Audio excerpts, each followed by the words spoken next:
Olá, alunos! Sejam bem-vindos à webconferência da disciplina Metodologia Científica, Fundamentos e Elaboração TCC do curso de pós-graduação em Gestão Pública.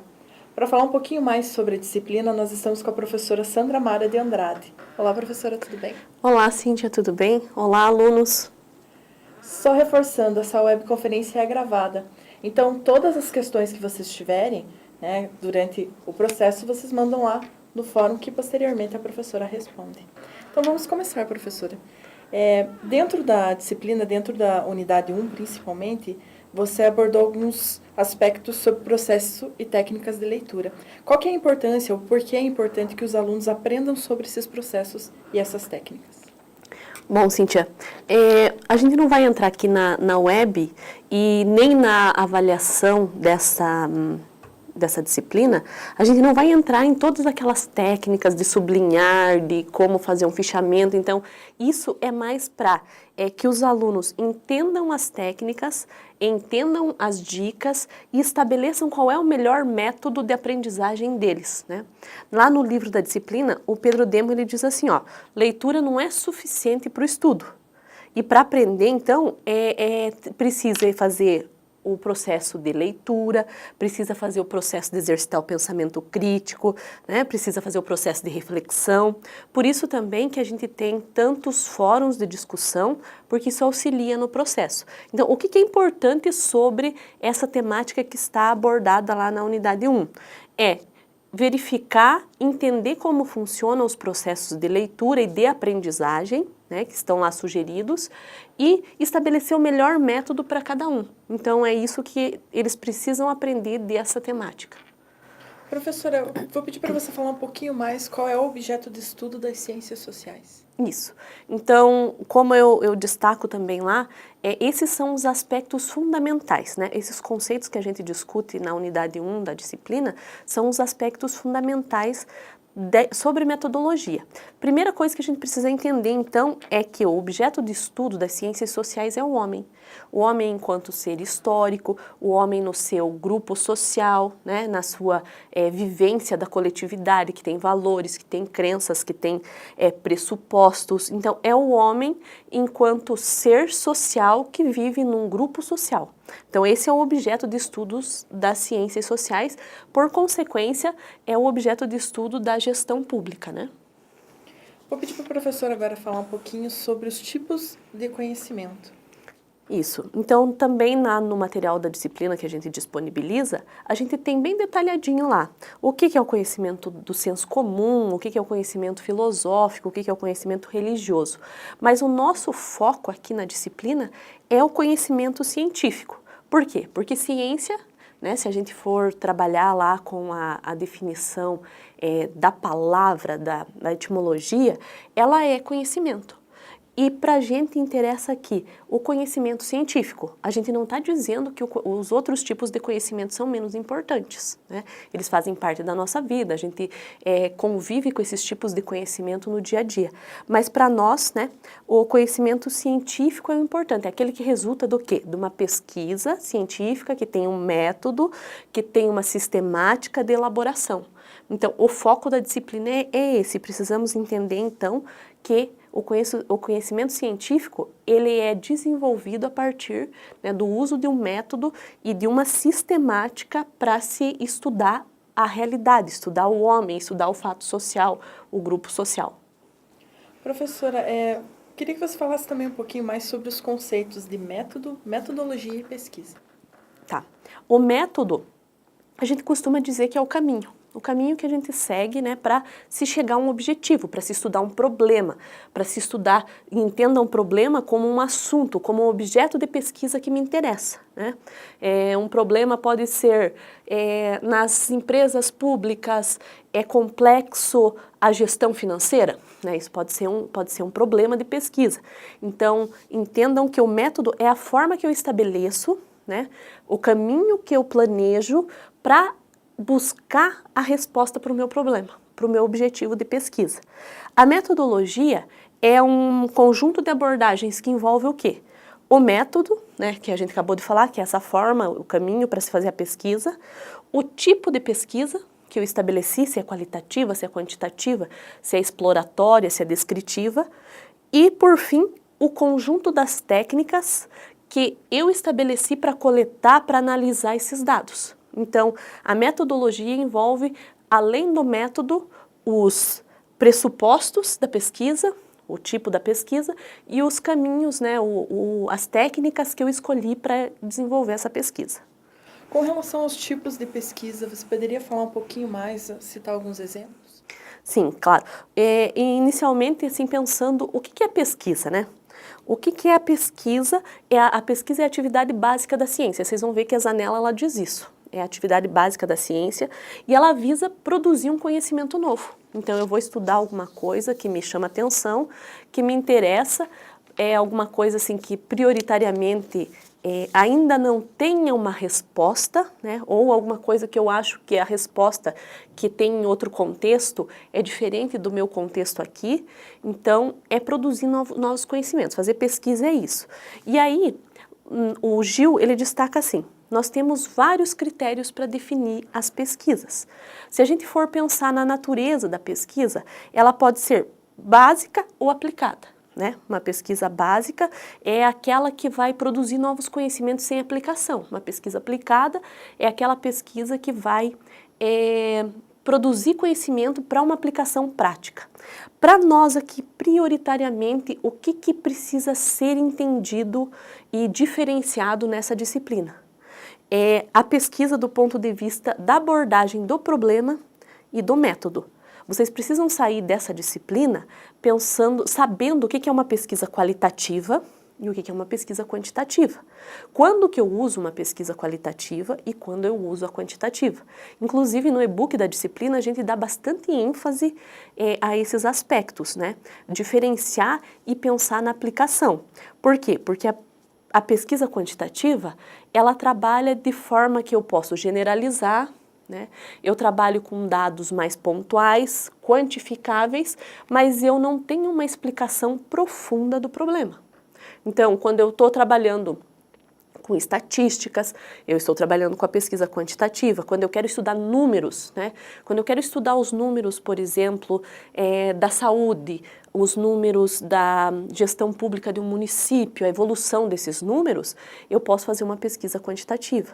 Quando eu quero estudar perfil das pessoas, né? Eu quero saber do perfil das pessoas atendidas, por exemplo, na gestão sobre casas, alguma coisa assim, eu também posso estudar, fazer uma pesquisa quantitativa. Agora, se eu quero entender um problema mais do ponto aprofundado, que trata dessa relação mesmo do homem com um problema, com um aspecto, por exemplo, se eu quero saber se tem...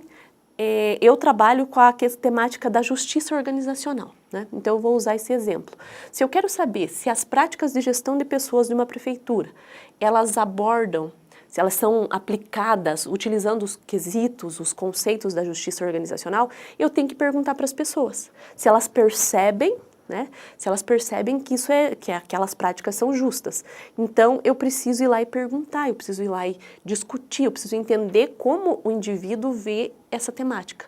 Então, ele é mais qualitativo e mais profundo e ele tem essas duas diferenças de pesquisa, ela tem toda uma técnica de se estabelecer.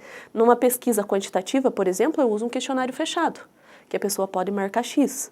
Já numa pesquisa qualitativa, não vai servir um questionário fechado, eu vou ter que fazer uma entrevista, eu vou ter que fazer uma observação. Então, isso que precisa ficar bem claro, né, e os alunos precisam entender, diferenciar esses dois tipos de pesquisa, a pesquisa qualitativa e a pesquisa quantitativa. Professora, como se dá o processo de pesquisa? O processo de pesquisa passa por 3 momentos, né? O planejamento e a coleta, o planejamento, né, da pesquisa, da coleta, da análise dos dados, enfim, como que eu vou estabelecer essa pesquisa. E esse planejamento, ele depende também de um projeto de pesquisa ou de um plano de pesquisa, que é o que a gente vai fazer na próxima etapa dessa disciplina. Ela é dividida agora nos aspectos mais conceituais e na próxima etapa a gente faz esse projeto de pesquisa. Então, nesse projeto projeto de pesquisa, vocês vão ter todo o direcionamento para poder já fazer esse planejamento. Ó, qual tipo de pesquisa eu vou adotar? Qual as técnicas que eu vou adotar? Quando que vou estabelecer minha coleta de dados? Onde vai ser minha coleta de dados? Qual é o meu problema? Qual é o meu objetivo? Então, tudo isso fica estabelecido no projeto de pesquisa.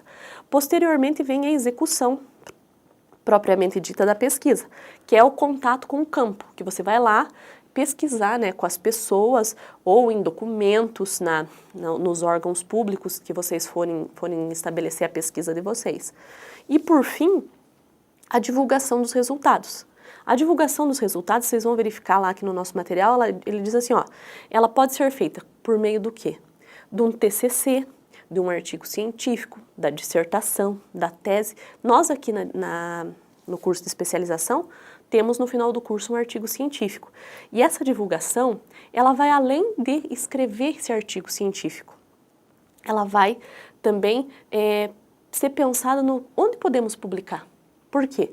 Porque é a comunicação, né? É o relato para a comunidade científica do que você pesquisou.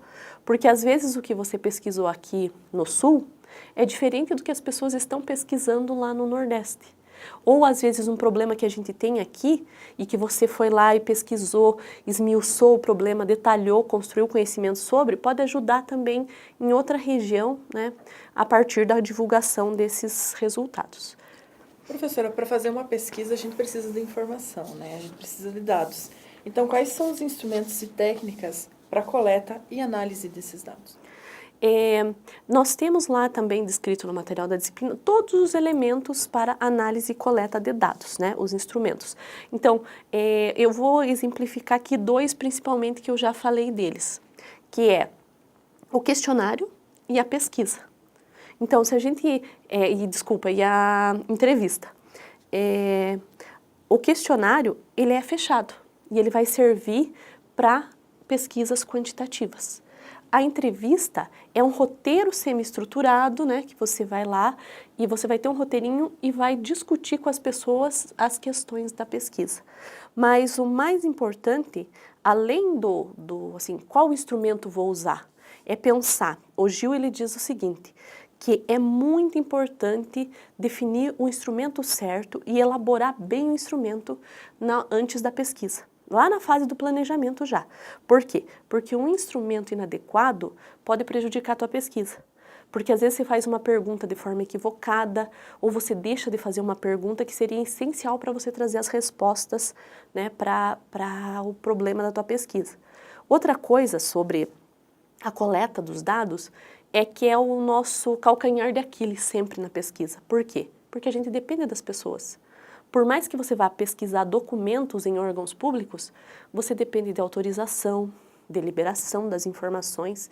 Então, geralmente, é a fase da pesquisa que a gente tem maior dificuldade. Então, tem que ter um planejamento, não deixar para a última hora para fazer essa coleta de dados, porque é uma das fases mais difíceis que geralmente gera atraso. Professora, a unidade 3 também tem um tema muito importante, né, que fala da estrutura e também da organização do trabalho. Então, vamos falar um pouquinho mais sobre essa unidade. Primeiro, como que é a estrutura e organização de um trabalho científico? Bom, a gente discutiu bastante no decorrer da disciplina que nós temos os elementos básicos, né, de um trabalho científico comum a qualquer trabalho científico, seja ele um trabalho de conclusão de curso, um artigo, uma tese, uma dissertação, que são a introdução, o desenvolvimento e a conclusão. A gente esmiuçou bem detalhadinho na videoaula da unidade 3 esses três elementos para que os alunos, tendo dúvida, voltem lá, né, e foquem nesses aspectos. Então, assim, o que eu preciso descrever na introdução? Meu problema, meu objetivo, o contexto da pesquisa, né? Então, eu preciso colocar todos esses elementos na introdução. No desenvolvimento, eu preciso descrever os fundamentos, né, teóricos, então que outros estudos, quem já estudou isso, quais são os conceitos sobre a minha pesquisa. A metodologia, então qual é o caminho, quais são as técnicas, quais são os pressupostos metodológicos da minha pesquisa e a apresentação dos dados pesquisados. E nas conclusões, são basicamente as respostas, né? Enfim, eu encontrei, é isso mesmo, o problema, eu respondi, eu identifiquei aquele problema, então assim, é uma análise mais crítica, né? E também pode apresentar uma síntese dos principais resultados, das contribuições do trabalho e as limitações desse trabalho, né? E também a gente costuma dizer indicações para pesquisas futuras. Como que as pessoas que querem dar continuidade a um trabalho com essa mesma temática ou relacionado a esse mesmo problema, elas podem, que outros aspectos do problema elas podem estudar. Então, são esses elementos básicos de uma estrutura de trabalho científico, né, que é comum a qualquer tipo de trabalho científico. E aí também eu queria deixar umas dicas para vocês sobre o trabalho científico, né? Assim, o que eu posso fazer para fazer um bom trabalho científico? Parece que está longe, né, o nosso artigo de conclusão de curso, mas quando vocês veem, ele já chegou. E a minha dica é, se organizem, porque tem sucesso, faz um bom artigo, quem planejou, né, desde o início, que começou agora, pensou no problema, começou a fazer exercícios de reflexão, buscar material. Então, um plano provisório. Comecem a pensar hoje já, né, no que vocês pretendem pesquisar no final de curso. E ler sobre, pelo menos. Utilizem as técnicas de leitura e fazer também os fichamentos para ajudar nisso. Então, ler é muito importante. Defina, pensem já. É uma pesquisa, eu pretendo olhar como isso, de forma mais quantitativa, olhar a partir dos números, ou eu quero entender mais profundamente esse problema que eu quero pesquisar. Então, eu pretendo fazer uma pesquisa qualitativa ou quantitativa, né? Comecem a construir textos já sobre o assunto. Parágrafos curtos, né? Não fazer aqueles textos enormes. Então, comecem a construir o teu pensamento sobre o problema. Então, as normas da ABNT também são importantes de serem seguidas, né? E aí, assim, lá no final, depois que vocês terminarem, revisar, sempre revisar várias vezes o que foi feito, né? Então, esses são aspectos bem importantes. E como eu disse, o que precisa ser feito? Sempre se organizar e começar agora, não esperar quando chegar lá no final do curso, porque vai ser atropelado. A pesquisa prática, né, a pesquisa lá em campo, a coleta de dados, ela sempre demora mais do que a gente considerava. A professora falou sobre as normas da ABNT. Como que elas são essenciais na elaboração do trabalho? Como que elas vão ajudar? Estão disponibilizadas, então, as principais normas para que vocês possam desenvolver com qualidade o trabalho. Tanto normas de estrutura, quanto normas para referências e citações. Então, é importante agora aprender como é que faz uma referência. Então, saber certinho como que eu faço uma referência com um autor, com 2 autores, com 3 autores. Tem modelos para que vocês façam isso. E é importante também que vocês utilizem já as diferentes formas de citação. Citação direta e citação indireta. Façam exercícios para fazer isso, porque isso ajuda também a não cometer plágio, que é um dos nossos próximos assuntos aqui. Porque se você faz o exercício agora, então tudo que você utilizar de outros autores, já faça na forma de citação. E lá nós também temos, no material da disciplina, nós temos modelos para ajudar vocês nisso.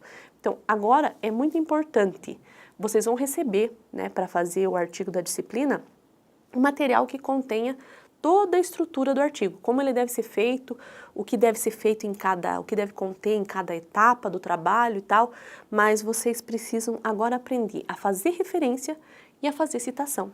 E sempre que vocês já forem, agora no decorrer da disciplina como um todo, quando vocês forem utilizar outros autores, ideias, materiais de outros autores, já fazer na forma de citação. Então, esse também tem um cuidado com os direitos autorais, né? Isso. Qual é o cuidado que eu tenho que ter especificamente?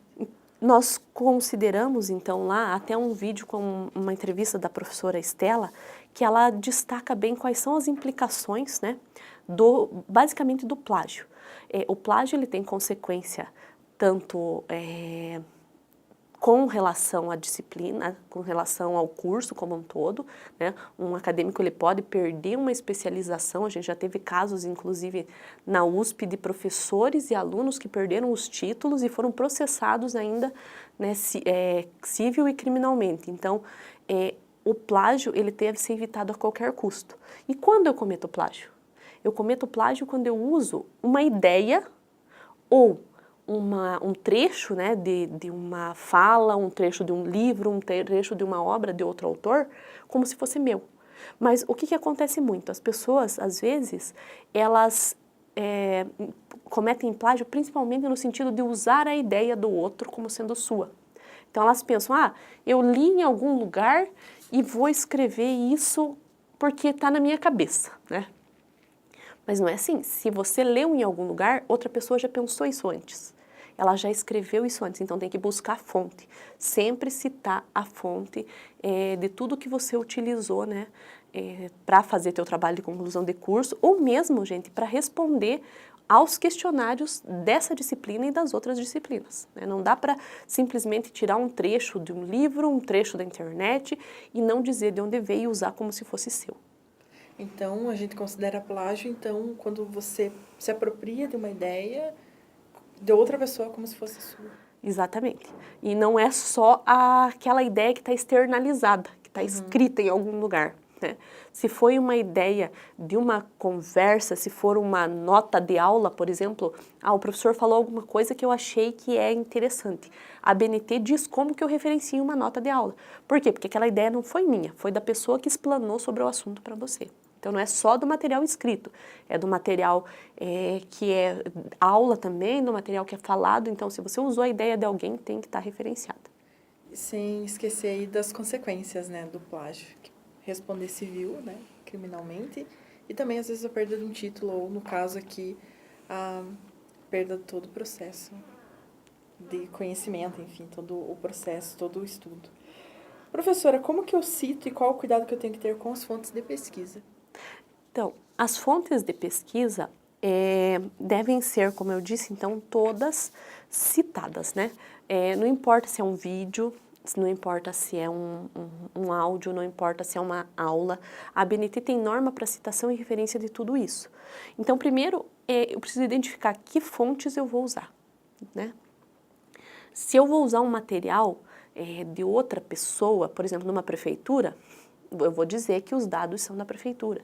Se eu vou usar a fala de um entrevistado, por exemplo, eu vou dizer que aquilo é fala de um entrevistado. Eu vou citar, né, vou colocar lá a fala dele, entre aspas, e no final eu não preciso identificar. Eu vou categorizar os entrevistados por 1, 2, 3, 4, A, B, C e D, e no final eu vou dizer entrevistado 1, entrevistado 2, entrevistado 3. Então precisa tanto fonte da coleta de dados de campo, quanto as fontes das coletas de dados de materiais como artigos precisam ser todos identificados de onde veio, né, e referenciados no final, que material que foi utilizado. Se eu utilizei o boletim do município, se eu utilizei algum manual interno da prefeitura, então, ou de qualquer órgão público, isso precisa estar lá referenciado no final. Então, professora, como vai ser o trabalho de conclusão desse curso de especialização? O trabalho de conclusão de curso é um artigo científico. Como eu disse, é a segunda parte dessa disciplina. Até agora nós trabalhamos com os pressupostos mais teóricos, para que se entendam, né, os conceitos, o que é uma pesquisa, o que é a pesquisa qualitativa, o que é a quantitativa, como coletar dados, enfim, todos esses aspectos. Mas o trabalho de conclusão, então, é um artigo. Eles vão receber na próxima etapa da disciplina, eles vão receber, então, um material, né, para fazer o projeto da pesquisa, que é a fase do planejamento, e posteriormente o artigo é desenvolvido. Então a gente vai discutir mais sobre o artigo da disciplina no próximo módulo dessa própria disciplina. Professora, mais alguma informação que você queira acrescentar para os alunos? Só convidá-los, né, para participar dos fóruns. Como eu disse, a aprendizagem ela não se dá só com a leitura, é preciso discutir, é preciso refletir, e os fóruns ajudam muito nisso. Também é importante que, para se fazer a avaliação dessa disciplina, que nessa etapa ela tem uma avaliação formal, né? Uma prova da disciplina. Então, para fazer a avaliação dessa disciplina, é preciso ler todo o material, assistir as videoaulas, assistir os vídeos e ler os textos também propostos no e-book. Então, fazer uma leitura mesmo e tentar entender todo o material disponibilizado. Muito obrigada, professora. Obrigada, alunos, e até a próxima.